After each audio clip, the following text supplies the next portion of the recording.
Demi usaha orang tuaku, aku terpaksa menikah dengan anak teman ayahku. Namaku Santi, seorang mahasiswi semester akhir jurusan Pendidikan Bahasa Inggris di Universitas Semarang. Usiaku 25 tahun, usia yang mungkin terdengar dewasa bagi banyak orang, tapi dalam hati aku masih merasa seperti anak kecil yang sedang mencari jati dirinya. Sejak kecil, aku sudah memiliki mimpi besar untuk menjadi seorang guru. Aku ingin mengajar anak-anak, membuka mata mereka pada dunia luar, dan memberikan mereka alat untuk bermimpi lebih tinggi dari apa yang mereka bayangkan. Namun, hidup tidak pernah semudah impian-impian itu. Dalam keluargaku, ada dua hal yang selalu ditonjolkan, kerja keras dan ambisi. Ayahku, Pak Tejo, adalah pria sederhana yang telah bekerja di dapur kecil di belakang rumah kami selama lebih dari 2 dekade. Dia bersama ibuku, Bu Ipah, membuat roti setiap pagi, roti manis dengan aroma vanila hangat yang selalu menyambutku saat aku pulang kuliah. Mereka bukan hanya pembuat roti biasa. Mereka adalah seniman dengan adonan. Setiap roti yang keluar dari oven adalah karya cinta, hasil dari tangan-tangan kasar yang tak pernah mengeluh meski lelah. Tapi meski roti mereka selalu habis terjual, uang yang mereka dapatkan tak pernah cukup untuk memenuhi semua kebutuhan. Ada satu impian besar yang selalu mereka bicarakan. Memiliki toko roti sendiri. Bukan sekadar warung kecil, melainkan toko besar dengan etalase berkilauan, tempat orang-orang datang dari segala penjuru untuk mencicipi roti mereka. Ayah dan ibu sering membicarakannya di meja makan malam. Suara mereka penuh harapan, meski kadang-kadang aku bisa mendengar nada putus asa di balik kata-kata mereka. "Aku yakin suatu hari nanti kita akan punya toko besar," kata ayah suatu sore, matanya berbinar-binar meski tangannya masih belepotan tepung. "Cuma butuh modal, San. Modal saja." Ibu mengangguk setuju, wajahnya tersenyum, tapi aku bisa melihat bayangan kelelahan di matanya. "Ya, Nak. Kalau kita punya toko besar, kita bisa menjamin masa depanmu juga." Aku hanya diam, mengunyah roti yang masih hangat tanpa benar-benar merasakannya. Di dalam hati aku merasa bersalah. Aku tahu betapa kerasnya. Mereka bekerja demi memberiku pendidikan yang baik. Tapi aku juga tahu bahwa mimpi mereka tentang toko roti itu lebih besar daripada kemampuan finansial mereka. Dan aku hanya bisa duduk di sana, mendengarkan rencana-rencana yang mungkin takkan pernah terwujud. Sementara aku sendiri sedang berusaha menyelesaikan skripsi demi gelar yang belum tentu bisa langsung memberikan penghasilan. Namun, seminggu lalu, sesuatu terjadi yang mengubah segalanya. Awalnya, aku tak terlalu peduli.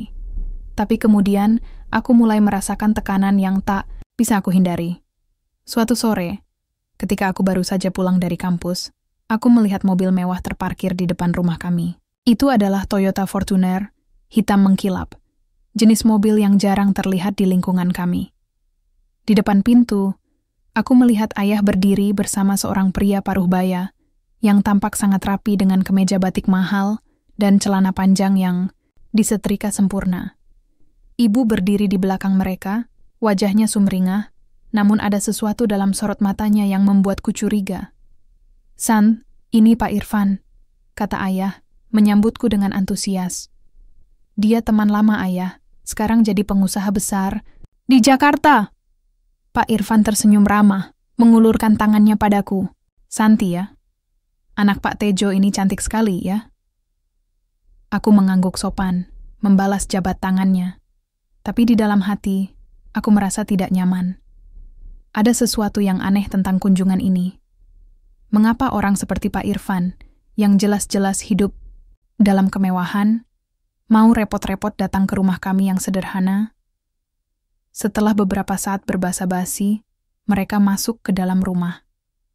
Aku ikut duduk di ruang tamu, mendengarkan percakapan mereka. Pak Irfan mulai menceritakan tentang kesuksesannya, tentang bagaimana dia membangun bisnis dari nol hingga menjadi salah satu pengusaha terkemuka di Indonesia. Ayah mendengarkannya dengan penuh hormat, sesekali mengangguk-angguk. Lalu, tiba-tiba, Pak Irfan berkata, "Pak Tejo, saya masih ingat betapa enaknya roti buatan Anda dulu. Masih ingat waktu kita sama-sama kerja di pabrik roti di Bandung?" Ayah tertawa kecil. "Iya, itu dulu. Sekarang cuma bikin di rumah, nggak seberapa. Nada suara Pak Irfan berubah serius. Kalau begitu, kenapa tidak kita wujudkan impian Anda? Saya bisa bantu Anda buka toko roti besar. Modal, lokasi, semuanya saya urus. Aku terkejut. Ayah dan ibu saling bertukar pandang. Wajah mereka dipenuhi kebahagiaan yang sulit disembunyikan. Tapi, Pak Irfan melanjutkan, nadanya lebih hati-hati. Ada syaratnya. Santi harus menikah dengan anak saya, Theo. Ruang tamu tiba-tiba sunyi. Aku merasa darahku berhenti mengalir. Menikah? Dengan siapa? Kenapa tiba-tiba aku harus menikah? Ayah dan ibu tampak terkejut, tapi hanya sebentar. Lalu, mereka mulai berbicara dengan Pak Irfan, seolah-olah aku tidak ada di sana. Mereka bertanya tentang Theo, tentang rencana pernikahan, tentang bagaimana toko roti akan dibangun. Aku hanya duduk di sana, diam, merasa seperti boneka yang dipaksa bermain dalam drama yang tidak aku pahami. Setelah Pak Irfan pergi, aku mencoba protes. Bu, ayah, aku nggak mau menikah. Aku masih kuliah, aku punya impian sendiri. Tapi ibu menjawab dengan nada tegas.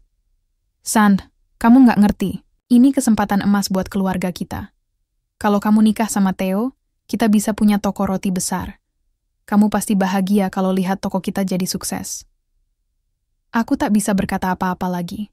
Dalam hati, aku tahu bahwa argumen mereka sulit dibantah. Bagaimana mungkin aku bisa menolak impian mereka yang sudah lama mereka kejar? Tapi di sisi lain, aku juga merasa seperti seekor burung yang sayapnya dipotong, dipaksa untuk tetap tinggal di sangkar demi kebahagiaan orang lain.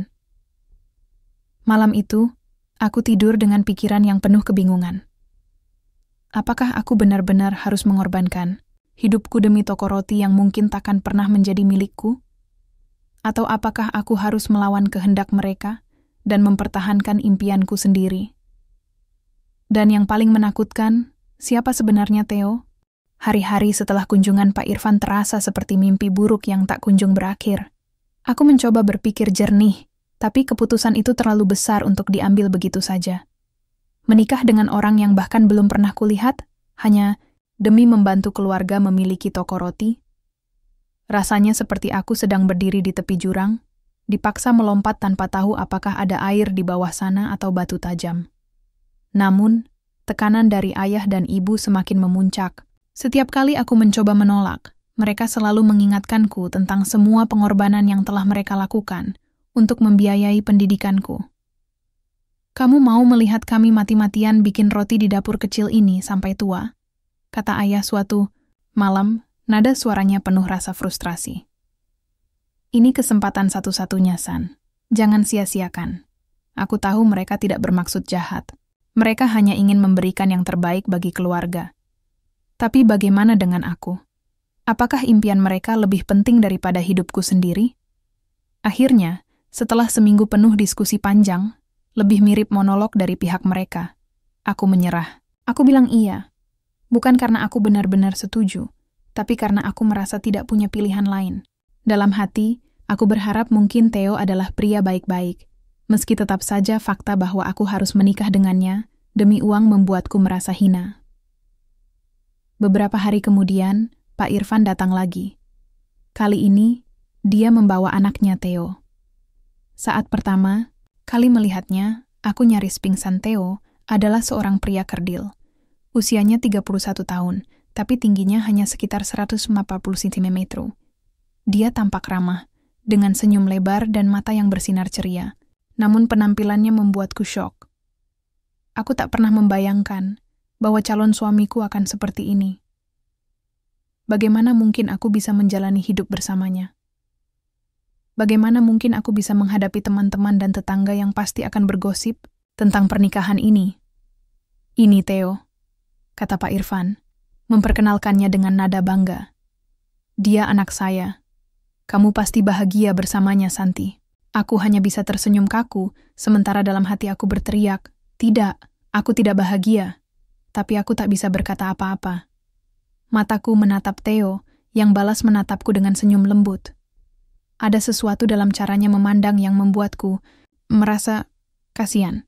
Setelah pertemuan itu, segalanya bergerak cepat. Pak Irfan mengatur segalanya. Dari tanggal pernikahan hingga lokasi acara.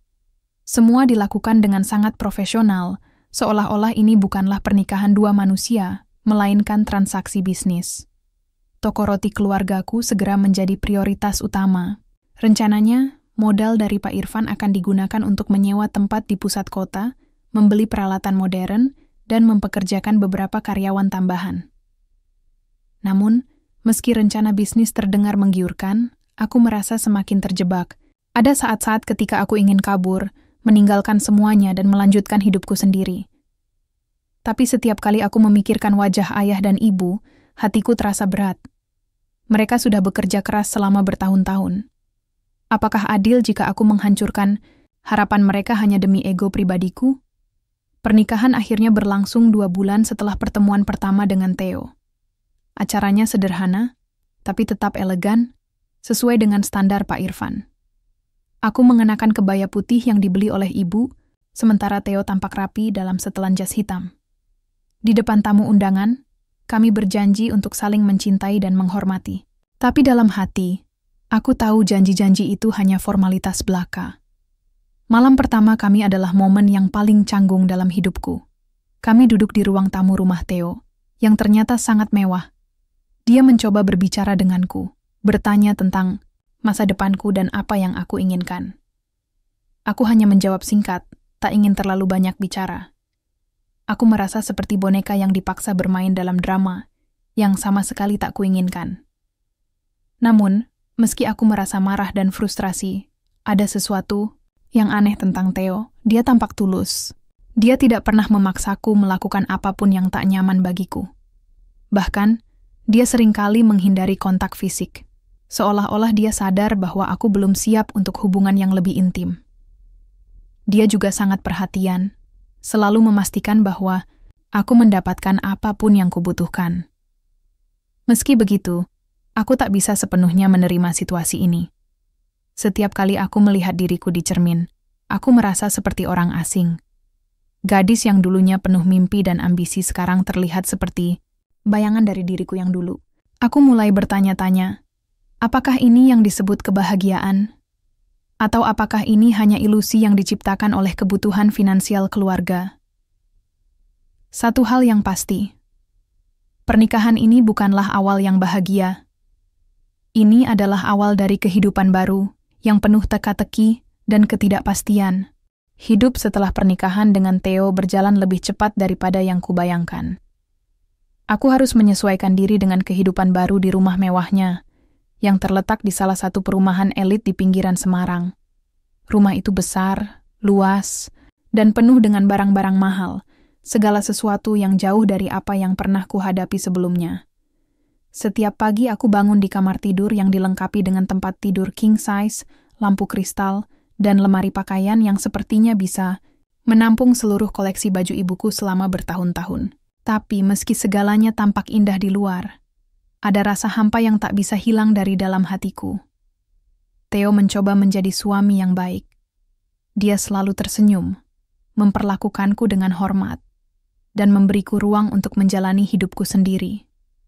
Dia bahkan membantuku melanjutkan kuliah, mengatakan bahwa dia ingin aku meraih gelarku tanpa harus meninggalkan studi. Namun ada sesuatu tentang sikapnya yang membuatku merasa tidak nyaman. Dia terlalu protektif, kadang-kadang terlihat posesif tanpa alasan yang jelas.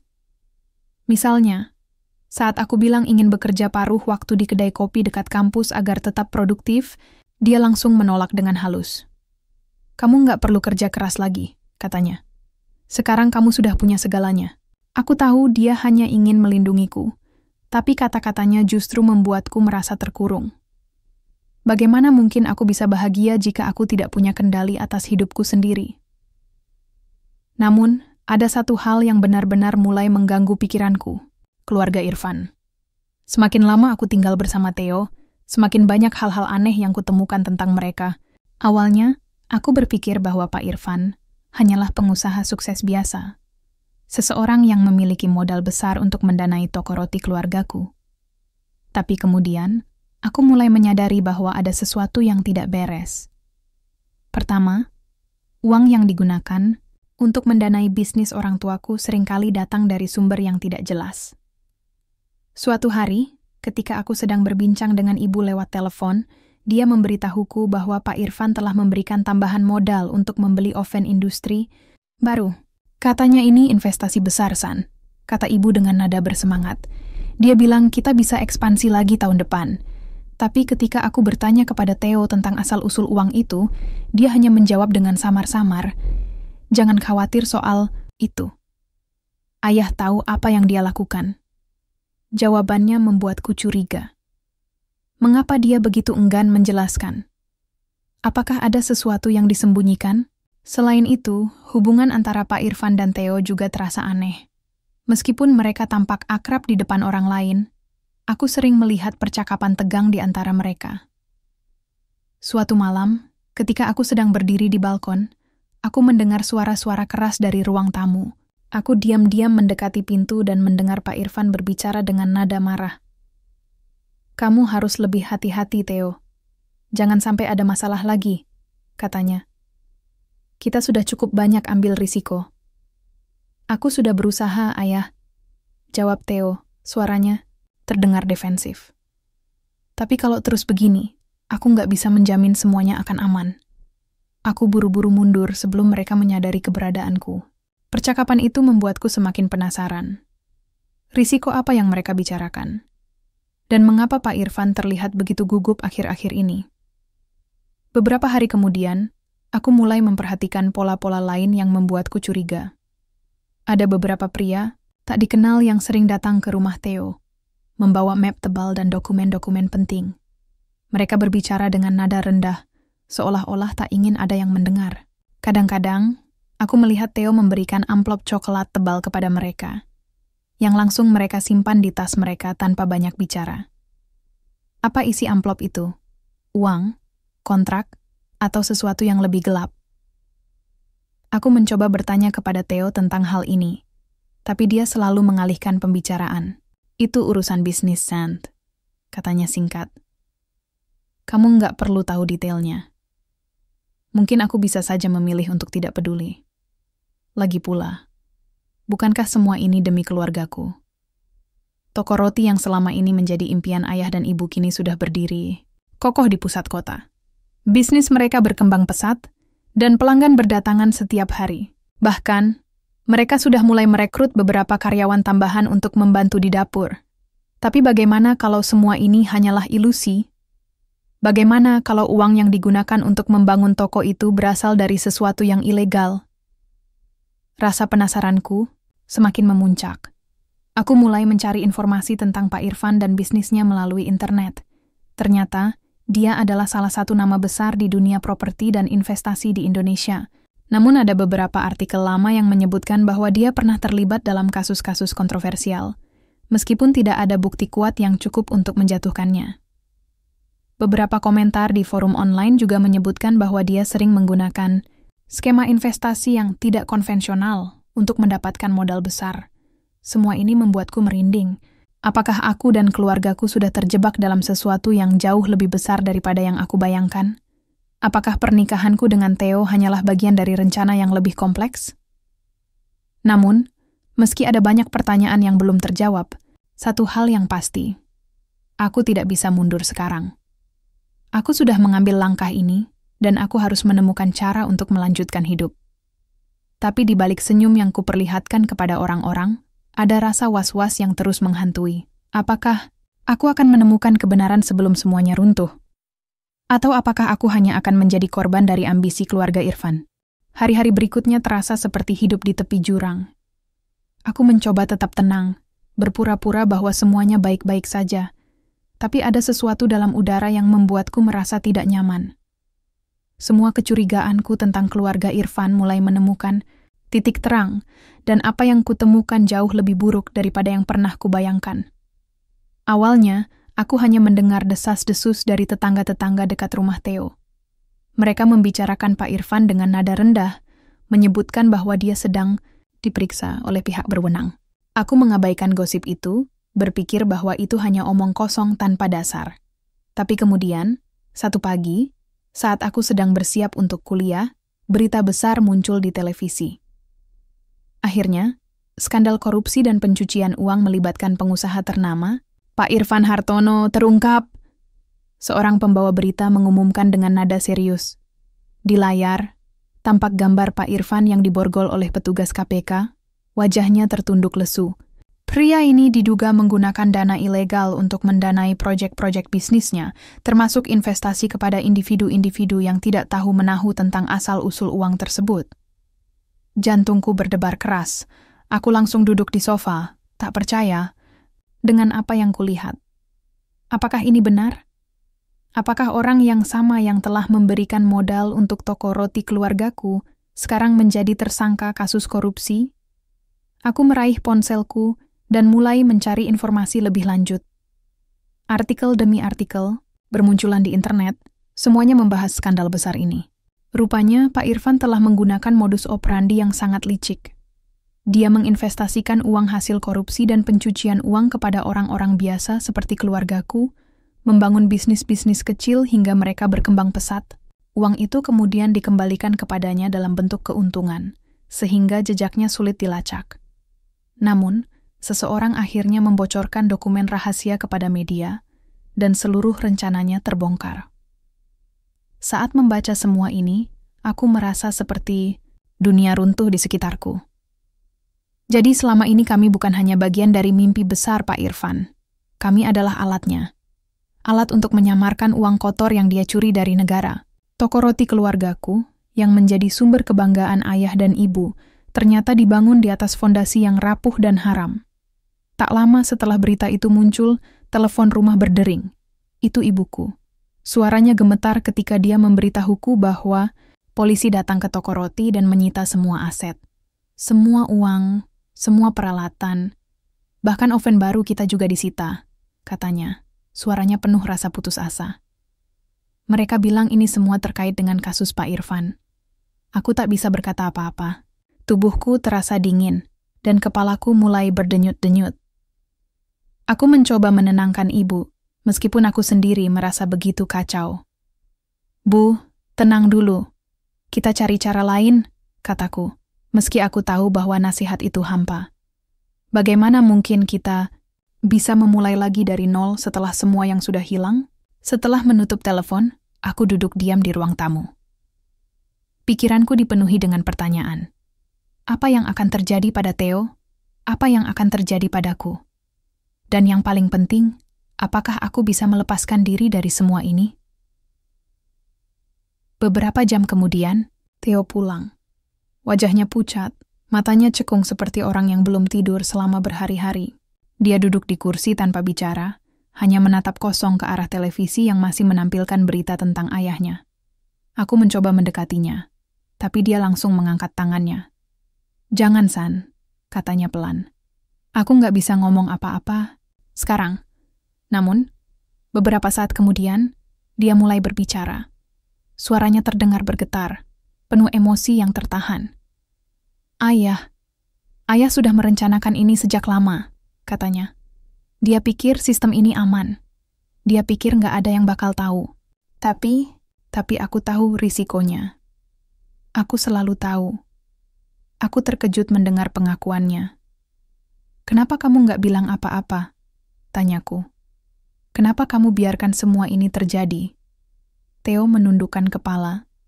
Tangannya mengepal kuat. Karena aku nggak punya pilihan, katanya. Aku cuma anaknya. Aku harus nurut. Aku nggak bisa melawan dia.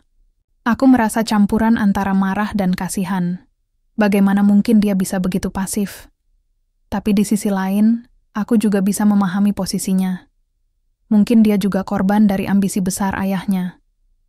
Hari-hari berikutnya adalah masa-masa tergelap dalam hidupku. Media massa terus membahas skandal itu, dan nama keluarga Irfan menjadi sorotan utama. Rumor mulai beredar di lingkungan kami, dan orang-orang mulai menjauh. Bahkan teman-teman kuliahku mulai bertanya-tanya tentang hubunganku dengan Theo. Aku merasa seperti seekor binatang di dalam kandang, dipamerkan kepada dunia sebagai bagian dari kehancuran besar ini. Namun, di tengah semua kekacauan ini, satu hal mulai jelas dalam pikiranku. Aku tidak bisa melanjutkan hidup seperti ini. Pernikahanku dengan Theo bukan hanya sebuah kesalahan. Itu adalah jerat yang mengikatku pada kehidupan yang penuh kebohongan. Aku harus keluar dari situasi ini, meskipun itu berarti meninggalkan segalanya. Aku memutuskan untuk berbicara dengan Theo. Aku ingin cerai, kataku suatu malam saat kami duduk di ruang tamu yang sunyi. Ini nggak bisa terus begini. Theo menatapku dengan mata kosong, seolah-olah dia sudah menduganya. Aku nggak bisa menahanmu, katanya pelan. Aku tahu kamu nggak bahagia. Aku nggak bisa memberimu kebahagiaan. Aku merasa sedikit lega mendengar kata-katanya, tapi juga sedih. Meski pernikahan ini penuh tekanan, Theo bukanlah orang yang jahat. Dia hanya korban dari keadaan yang sama sekali tidak dia pilih. Proses perceraian berjalan cepat. Dengan semua aset keluarga Irfan disita oleh negara, tidak ada yang bisa dilakukan untuk mempertahankan pernikahan ini. Setelah resmi bercerai, aku memutuskan untuk kembali ke Semarang. Aku tinggalkan rumah mewah itu, meninggalkan semua kenangan pahit yang terkait dengan keluarga Irfan. Di kereta menuju Semarang, aku merasa bebas untuk pertama kalinya dalam berbulan-bulan. Tapi kebebasan itu datang dengan harga yang mahal. Aku harus memulai lagi dari awal, tanpa toko roti, tanpa warisan keluarga, dan tanpa harapan yang pernah kupunya. Namun, meski begitu, aku tahu bahwa ini adalah langkah yang harus diambil. Aku tidak bisa terus hidup dalam bayang-bayang kebohongan. Sekarang, tugasku adalah membangun kembali hidupku, tanpa bergantung pada impian orang lain. Kereta yang membawaku kembali ke Semarang bergerak pelan, seolah-olah memberiku waktu untuk merenungkan segala sesuatu yang telah terjadi dalam hidupku. Di luar jendela, pemandangan pedesaan bergulir perlahan, ladang-ladang hijau yang luas, sawah bertingkat, dan anak-anak kecil yang bermain di tepi sungai. Pemandangan itu begitu damai, seakan mencoba menenangkan hatiku yang hancur. Namun, tidak ada ketenangan di dalam diriku. Aku tahu bahwa meskipun aku sudah melangkah keluar dari rumah mewah Theo, dan meninggalkan pernikahan yang penuh kepalsuan, bekas luka dari semua ini akan sulit hilang. Bagaimana mungkin aku bisa melupakan fakta bahwa impian keluargaku ternyata dibangun di atas uang haram? Bagaimana mungkin aku bisa memaafkan diriku sendiri karena mengorbankan kebahagiaanku demi sesuatu yang akhirnya runtuh begitu saja? Saat kereta akhirnya tiba di stasiun Semarang, aku merasa seperti orang asing yang kembali ke kampung halamannya setelah bertahun-tahun pergi. Kota ini masih sama seperti yang kuingat. Ramai, penuh warna, dan berisik dengan deru motor dan suara klakson mobil. Tapi bagiku, Semarang terasa berbeda. Ada rasa dingin yang menyelimuti udara, seolah-olah kota ini tahu apa yang telah kulalui. Aku langsung menuju rumah ayah dan ibu. Dari luar, rumah itu tampak lebih sunyi daripada biasanya. Tidak ada lagi aroma roti manis yang biasanya menyambutku saat aku pulang. Hanya ada kesunyian yang menusuk hati. Ibu membukakan pintu, wajahnya tampak lebih tua daripada terakhir kali aku melihatnya. Mata ibu sembab, dan ada kerutan mendalam di wajahnya, yang dulu selalu ceria. "Sant, kamu pulang," katanya dengan suara bergetar, lalu memelukku erat-erat. Aku hanya bisa membalas pelukannya, mencoba menahan air mata yang mulai menggenang di mataku. Di dalam rumah, suasana terasa begitu berat. Ayah duduk di kursi ruang tamu, tangannya gemetar saat ia menghisap rokok kretek. Dia tidak berkata apa-apa ketika aku masuk, hanya menatapku dengan pandangan kosong. Aku tahu mereka sedang menyesali keputusan mereka. Keputusan yang membuat kami semua terjebak dalam skandal besar, Pak Irfan. "Maafkan ayah, San," kata ayah akhirnya. Suaranya terdengar serak. Ayah nggak tahu kalau uang itu, ayah nggak tahu kalau itu hasil korupsi. Sambung ibu, matanya berkaca-kaca. "Kami cuma ingin punya toko roti besar. Kami cuma ingin kasih kamu masa depan yang lebih baik." Aku duduk di sofa, mencoba menenangkan diri. Aku tahu mereka tidak bermaksud buruk. Mereka hanya orang-orang sederhana yang terjebak dalam ambisi dan janji-janji manis. Tapi apakah itu cukup untuk menjadi alasan? Apakah itu cukup untuk membenarkan keputusan yang telah menghancurkan hidupku? "Bu, ayah," kataku pelan, mencoba mengontrol emosiku. "Aku nggak marah sama kalian. Aku cuma butuh waktu untuk..." sembuh. Kita semua kehilangan banyak hal, tapi kita harus bangkit lagi. Kita nggak bisa terus hidup dalam penyesalan. Ibu mengangguk, air matanya mulai jatuh. Ayah hanya diam, tapi aku bisa melihat kilatan rasa bersalah di matanya. Mereka tahu bahwa aku benar. Setelah beberapa hari tinggal di rumah, aku mulai mencari cara untuk membangun kembali hidupku. Kuliahku hampir selesai, dan aku bertekad untuk menyelesaikannya meskipun kondisi keluargaku berantakan. Aku juga mulai mencari pekerjaan paruh waktu untuk membantu memenuhi kebutuhan sehari-hari. Setelah melamar ke beberapa tempat, aku akhirnya diterima bekerja di sebuah kedai kopi kecil di dekat kampus. Bosku, seorang wanita setengah baya bernama Bu Ratna, sangat ramah dan mau menerima aku meskipun aku tidak memiliki pengalaman kerja sebelumnya. Pekerjaan itu tidak mudah. Aku harus bangun pagi-pagi buta untuk datang ke kedai sebelum jam buka, membersihkan meja, dan menyiapkan pesanan pelanggan. Kadang-kadang, aku harus bekerja sampai malam jika ada banyak pelanggan. Tapi meski lelah, aku merasa puas. Setidaknya, aku sedang melakukan sesuatu untuk diriku sendiri, tanpa bergantung pada siapapun. Selain bekerja, aku juga mulai membantu ayah dan ibu membangun kembali usaha roti mereka. Meskipun semua aset telah disita, mereka masih memiliki keahlian mereka. Dengan sedikit tabungan yang tersisa, kami membeli beberapa peralatan sederhana, oven kecil, mixer tangan, dan loyang bekas. Kami mulai membuat roti lagi, meskipun dalam skala yang jauh lebih kecil.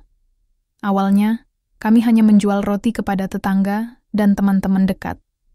Tapi seiring waktu, pelanggan mulai datang kembali, terutama karena roti buatan ibuku tetap enak, seperti dulu. Namun hubungan antara aku dan orang tuaku masih tegang. Meskipun aku mencoba memaafkan mereka, ada luka yang belum sepenuhnya sembuh. Aku tahu bahwa mereka merasa bersalah, tapi aku juga merasa marah, karena mereka tidak pernah benar-benar mendengarkan aku sebelumnya. Aku sering bertanya-tanya, apakah aku akan bisa mempercayai mereka lagi? Suatu malam, setelah seharian bekerja di kedai kopi, aku duduk di teras rumah, menatap langit malam yang gelap.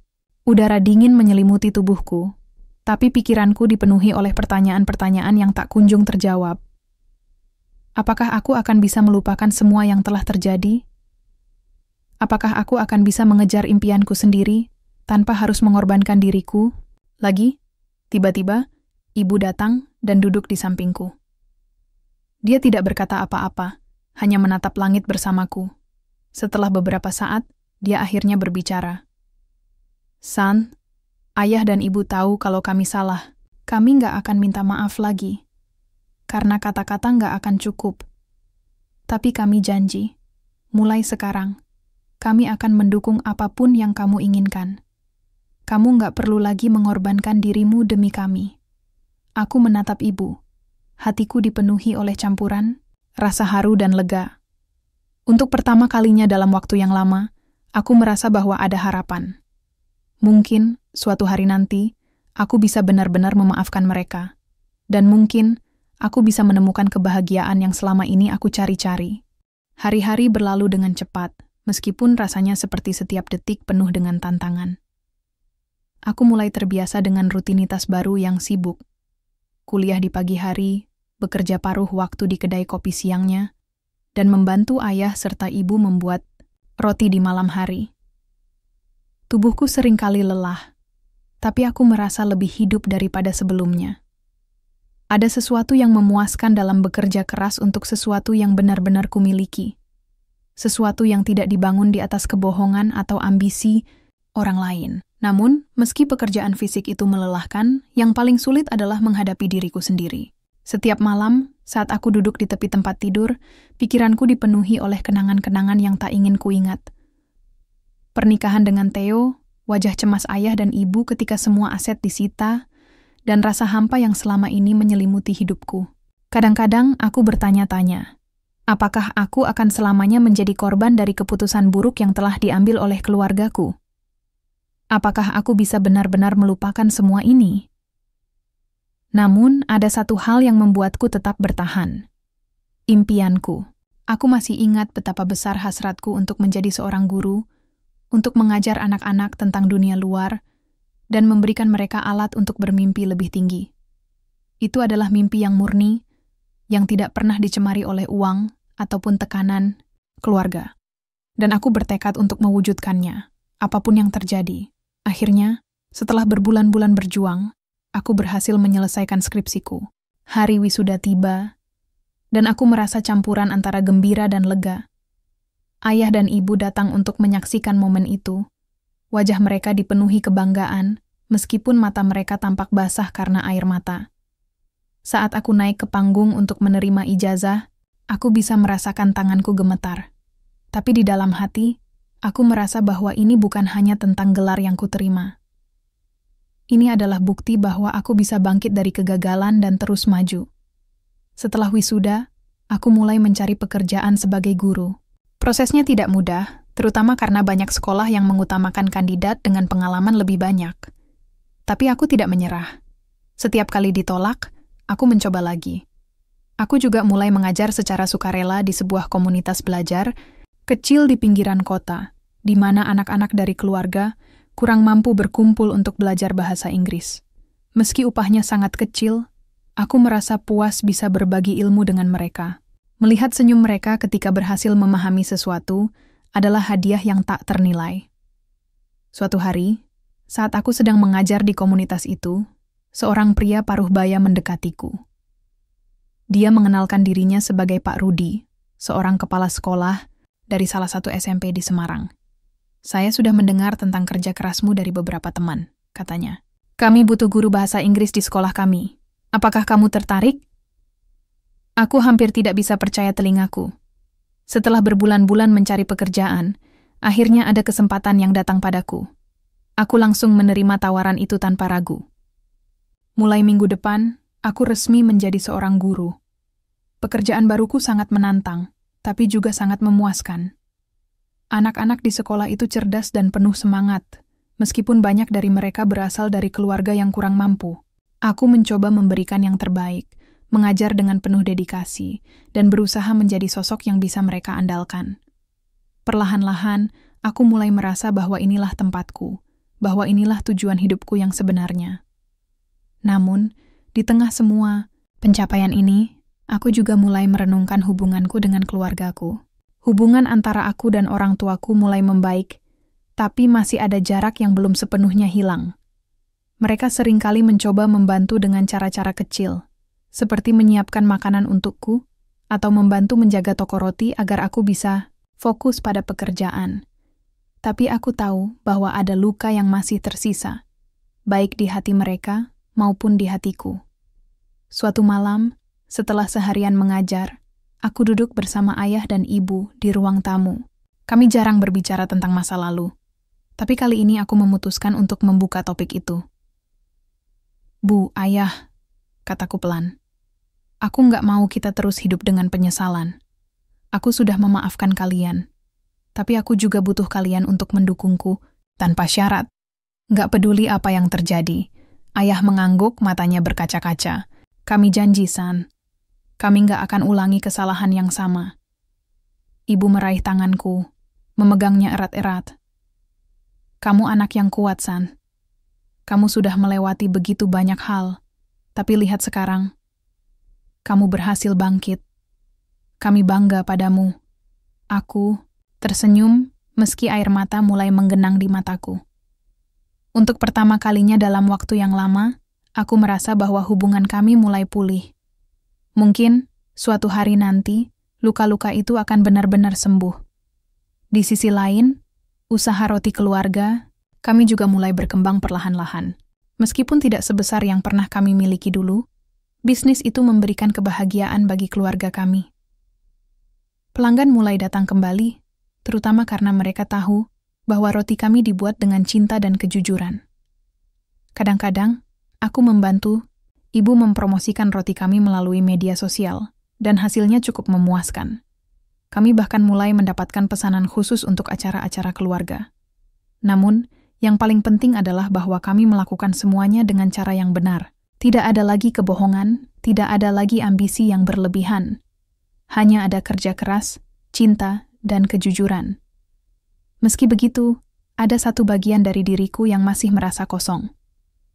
Aku seringkali memikirkan Theo. Bagaimana dia sekarang? Apakah dia baik-baik saja? Aku tahu bahwa dia juga korban dari ambisi ayahnya. Tapi aku tidak tahu apakah dia berhasil bangkit dari semua ini. Kadang-kadang, aku merasa bersalah karena meninggalkannya begitu saja.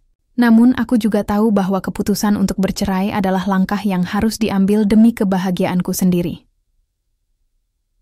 Suatu hari, saat aku sedang berjalan pulang dari sekolah, aku menerima telepon dari nomor yang tidak dikenal. Awalnya, aku ragu untuk menjawabnya, tapi kemudian aku memutuskan untuk mengangkat telepon itu. Santi?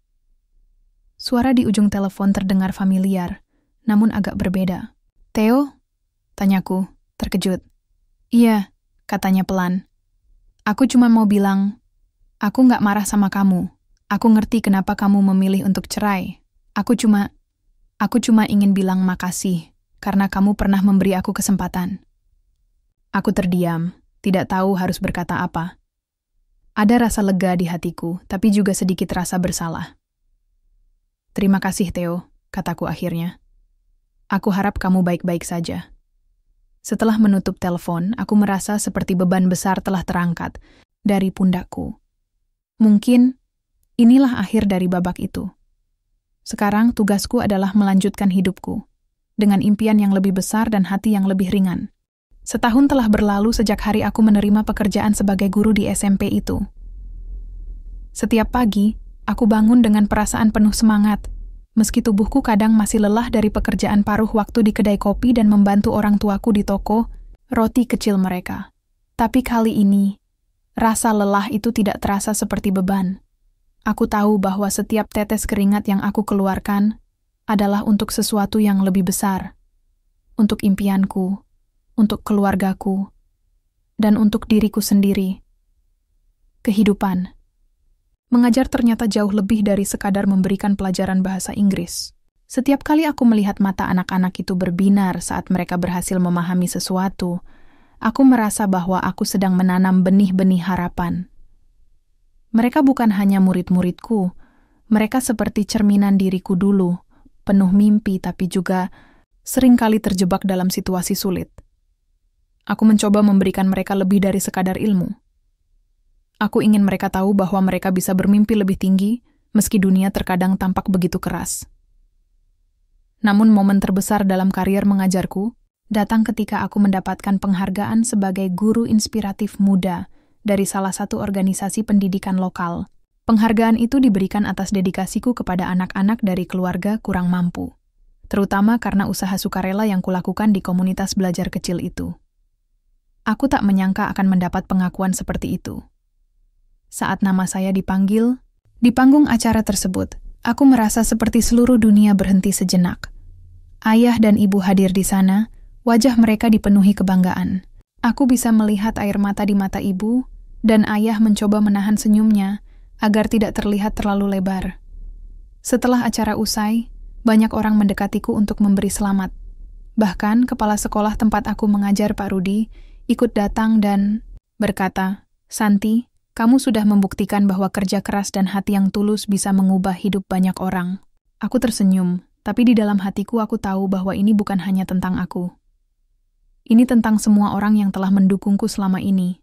Ayah, ibu, siswa-siswaku, bahkan Bu Ratna di kedai kopi. Tanpa mereka, aku tidak akan sampai di titik ini. Setelah penghargaan itu, segalanya mulai berubah dengan cepat. Media lokal mulai menulis artikel tentangku, dan beberapa stasiun radio bahkan mengundangku untuk berbicara tentang pengalaman hidupku. Awalnya, aku ragu untuk berbagi cerita tentang masa laluku, tentang pernikahan yang gagal, tentang skandal keluarga Irfan, dan tentang bagaimana aku hampir kehilangan segalanya. Tapi kemudian, aku menyadari bahwa mungkin ceritaku bisa menjadi inspirasi bagi orang lain yang sedang berjuang melewati masa sulit. Akhirnya, aku memutuskan untuk menulis sebuah buku. Judulnya Tepi Jurang, Langkah Baru. Di dalamnya, aku menceritakan perjalanan hidupku, dari tekanan keluarga, pernikahan yang dipaksakan, hingga kebangkitanku dari kehancuran. Aku juga menulis tentang pentingnya menjaga integritas, tentang bagaimana kita harus berani mengejar impian kita sendiri, tanpa mengorbankan nilai-nilai diri kita. Proses menulis buku itu sangat emosional, tapi juga sangat membebaskan. Rasanya seperti aku akhirnya bisa menutup babak lama dalam hidupku. Buku itu diterbitkan beberapa bulan kemudian, dan hasilnya melampaui ekspektasiku. Banyak pembaca yang mengirim pesan kepadaku, mengatakan bahwa ceritaku telah menginspirasi mereka untuk bangkit dari kesulitan mereka sendiri.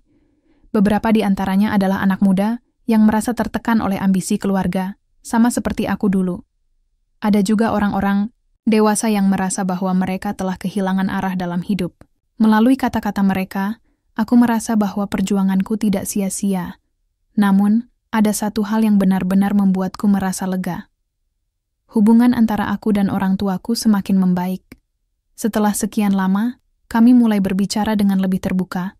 Ayah dan ibu mulai menerima kesalahannya, dan aku juga mulai memaafkan mereka sepenuhnya. Kami seringkali duduk bersama di malam hari, di depan toko roti yang sederhana, tapi penuh cinta, berbicara tentang masa depan dan apa yang ingin kami capai bersama. Ayah nggak pernah berpikir kalau kita bisa sampai di titik ini, kata ayah suatu malam, suaranya penuh kehangatan. Tapi lihat sekarang, kita bisa bangkit lagi. Iya nak, tambah ibu, matanya berkilauan. Kamu adalah kebanggaan kami. Kamu sudah membuktikan bahwa hidup ini nggak cuma soal uang atau toko roti besar. Hidup ini soal kebahagiaan, soal cinta, dan soal kejujuran. Aku tersenyum, merasa bahwa inilah momen yang selama ini aku cari-cari. Kami tidak lagi memiliki toko roti besar seperti yang pernah menjadi impian mereka, tapi kami memiliki sesuatu yang jauh lebih berharga, harmoni dan kedamaian. Namun, ada satu hal lagi yang membuatku merasa puas. Usaha roti keluarga kami, meskipun masih kecil, mulai mendapatkan reputasi baik di lingkungan sekitar. Banyak pelanggan yang datang bukan hanya karena rotinya enak, tapi juga karena mereka tahu bahwa kami membuatnya dengan cinta dan kejujuran. Aku bahkan mulai berencana untuk memperluas usaha itu. Meskipun dalam skala yang lebih kecil dan realistis, aku ingin menjadikannya simbol bahwa kesuksesan tidak harus selalu besar. Yang penting adalah bagaimana kita mencapainya. Di suatu sore yang hangat, aku duduk di teras rumah sambil menyeruput teh jahe yang dibuatkan ibu. Matahari mulai tenggelam, dan langit berubah menjadi warna oranye yang indah. Aku merenungkan semua yang telah terjadi dalam hidupku. Kegagalan, kehilangan, perjuangan, dan akhirnya kemenangan. Aku tahu bahwa hidup tidak akan pernah sempurna. Pasti akan ada tantangan-tantangan baru yang menunggu di depan, dan mungkin aku akan kembali jatuh. Tapi sekarang, aku merasa lebih siap untuk menghadapinya. Aku bukan lagi gadis yang mudah menyerah pada tekanan. Aku adalah Santi, seorang guru, penulis, putri dari pembuat roti sederhana, dan seorang perempuan yang telah belajar untuk bangkit dari kegagalannya. Dan meski ada luka-luka yang belum sepenuhnya sembuh, aku tahu bahwa aku bisa melanjutkan hidup dengan kepala tegak dan hati yang ringan. Karena pada akhirnya, kebahagiaan sejati bukan datang dari apa yang kita miliki, tapi dari siapa diri kita dan bagaimana kita menjalani hidup ini.